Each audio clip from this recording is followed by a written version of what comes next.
목회서신 197 은혜는 사랑을 나누는 것. 코로나19 4차 유행과 더불어 하늘이 가족들과 함께 큐티아엔 말씀 묵상을 나누는 목회서신 네 번째 시즌을 시작하게 되었습니다.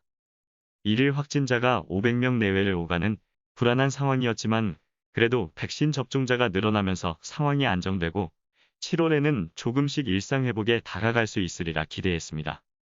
그러나 상황은 정반대가 되었습니다. 1000명을 넘어선 일일 확진자는 연일 최고치를 경신하고 있습니다. 현저하게 낮아진 치명률에도 불구하고 충분한 백신 접종이 이루어지는 시기까지 거리 두기를 강화하는 방법밖에는 상황을 통제할 길이 없어 보입니다. 힘들지만 끝이 없는 싸움이 아니기에 희망의 끈을 놓지 않길 바랍니다. 또 다른 희생양을 찾기보다 서로를 격려하며 덥고 습한 여름을 잘 견뎌내길 바랍니다. 아마도 시원한 가을에는 얼굴과 얼굴을 마주하며 함께할 수 있을 것입니다. 그날 예수 안에서 죽은 자의 부활이 있다고 백성을 가르치고 전함을 싫어하는 제사장들과 성전 맡은 자와 사두개인들에게 잡혀갔던 사도들이 놓였습니다.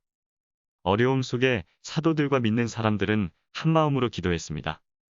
나아가 그들은 한마음과 한뜻으로 모든 물건을 서로 통용했습니다. 자기 재물을 조금이라도 자기 것이라 하는 사람이 하나도 없었습니다. 사도들이 큰 권능으로 주 예수의 부활을 증언하자 사람들이 큰 은혜를 받았습니다. 그들 중에 밭과 집 있는 자는 팔아 그 판 것의 값을 사도들의 발 앞에 두었고 각 사람의 필요를 따라 나누어 주었기에 그들 중에 가난한 사람이 없었습니다. 그렇게 밭을 팔아 그 값을 사도들의 발 앞에 두었던 이들 중에 요셉이라 이름하는 사람이 있었습니다. 사도들은 그를 위로의 아들이라는 뜻으로 바나바라 불렀습니다. 그리고 그들 중에 아나니아와 삽비라 부부도 있었습니다. 그들은 소유를 팔았지만 그 값에서 얼마를 감추고 사도들의 발 앞에 두었습니다. 마음에 사탄이 가득했던 그들은 성령을 속이고 땅값을 감추었던 것입니다.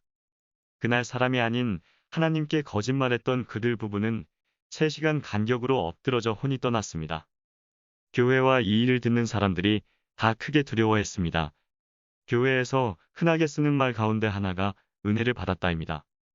우리는 은혜를 받았다는 말을 어떤 때 사용합니까? 그렇게 은혜를 받으면 어떤 일이 우리에게 일어납니까? 우리는 은혜를 받았다는 것을 다분히 자기중심적으로 사용하지 않습니까? 자기 마음이 편해지고 자기 생각이 긍정받고 자기 행동이 인정받을 때 사용하지 않습니까? 그래서 우리를 은혜받게 해줄 교회나 목회자를 찾아 헤매이지 않습니까? 그러나 처음 교회 성도들이 예수 부활의 복음을 듣고 은혜를 받았을 때는 자기 중심성이 벗어졌습니다. 큰 은혜를 받은 그들은 자기 재물을 자기 것이라 하지 않았고 서로의 필요를 따라 나누었습니다. 은혜를 받은 그들은 자기 자신의 필요가 아닌 다른 사람의 필요를 위해 자신의 것을 기꺼이 내어놓았습니다. 인간 죄성의 본질인 자기 중심성을 벗어나게 하는 부활의 복음이 능력으로 임한 것을 은혜를 받았다고 하는 것입니다. 은혜는 사랑을 나누는 것입니다. 아마도 아나니아와 삽비라 부부는 받은 은혜 없이 자기 열심으로 하려다 사탄에게 마음이 사로잡혔을 것입니다. 반면에 바나바는 받은 은혜를 따라 사랑을 나누었기에 위로의 아들이 되었을 것입니다. 우리는 은혜를 받은 사람입니까? 우리는 복음으로 자기 중심성을 벗었습니까? 우리는 받은 은혜로 사랑하고 있습니까? 아니면 은혜가 없어 자기 자신에 사로잡혀 있습니까? 신영복 선생님의 감옥으로부터의 사색에 실린 사랑은 나누는 것이라는 글이 있습니다. 가운데 씨가 박혀서 좀처럼 쪼개질 것 같지 않은 복숭아도 10손가락 잘 정도 내서 갈라쥐고 단호하게 힘을 주면 짝하고 정확히 절반이 쪼개지면서 가슴을 내보입니다. 하트 복판에 도인을 아는 사랑의 마크가 선명합니다. 사랑은 나누는 것, 복숭아를 나누고 부채 바람을 나누고 접견물을 나누고 고통을 나누고 기쁨을 나누고 은혜를 받은 그리스도인의 가슴을 내보이면 사랑의 마크가 선명할 것입니다. 은혜는 사랑을 나누는 것입니다. 어려운 시절 받은 은혜만큼 사랑을 나누는 한우리가 되길 두 손 모아 기도하며 축복합니다.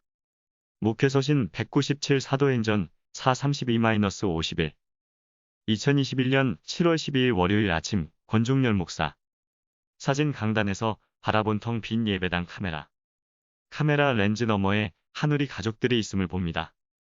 보이지 않지만 보이기에 믿음으로 부활을 증언합니다.